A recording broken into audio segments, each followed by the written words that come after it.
Thanks for joining us on this last day of 2019. I'm Roland Barris. Here are your top headlines, everyone. We are learning new details about the disappearance of two children in Rexburg.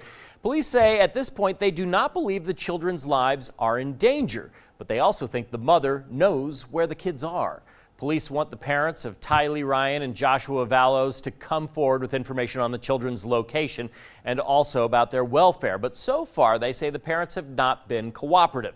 Police say Tylee and Joshua are not with their mother, Lori Vallow, and stepfather, Chad Daybell, who recently left the state of Idaho.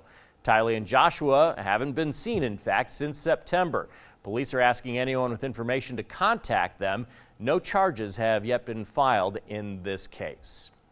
Idaho will continue accepting refugees. According to the Idaho Statesman, Governor Brad Little signed off on the request of two Idaho counties that were seeking consent for refugee resettlement.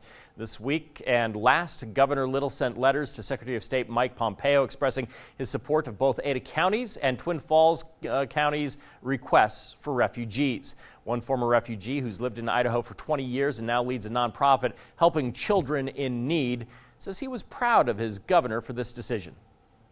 It's not only a reflection of what is good and what is right about this country, but it's also something that actually, for a refugee like myself, it makes me have faith again in humanity. With this decision, Little joins more than 30 other governors who have approved refugee resettlement in consenting cities and counties, according to the Statesman. Now, the On Your Side forecast. Well, in weather, we are seeing a pretty mild end to 2019, but we will see a very active start to 2020. We hit 40 degrees in Boise with cloudy conditions throughout the day.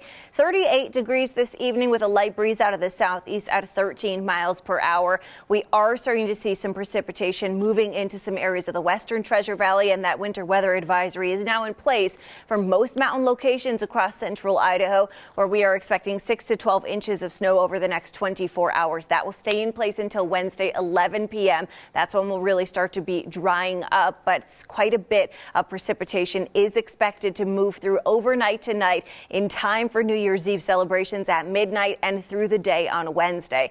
A look at the futurecast shows widespread snow showers moving in throughout the night. By midnight, maybe a mix of rain and snow in Boise. Many locations across Ada and Canyon counties will be seeing rain at midnight. And then with these warmer temperatures moving in as well, our snow levels are going to be rising through the day on Wednesday, so even some mounted locations will start to see a mix of rain and snow between 5,000 and 6,000 feet on Wednesday. But overall, just a very wet and windy start to the new year. We could even see some thunder in the Boise area throughout the day on Wednesday, but then Thursday and Friday look to clear out across the board. So calmer conditions are in store, but a very active next 24 hours for us with that winter weather advisory in place for the mountains. 6 to 12 inches will be accumulating by the time we get through the day on Wednesday, and through the next 10 days. For the first 10 days of the new year, ski resorts across the state could be seeing upwards of 2 feet of snow.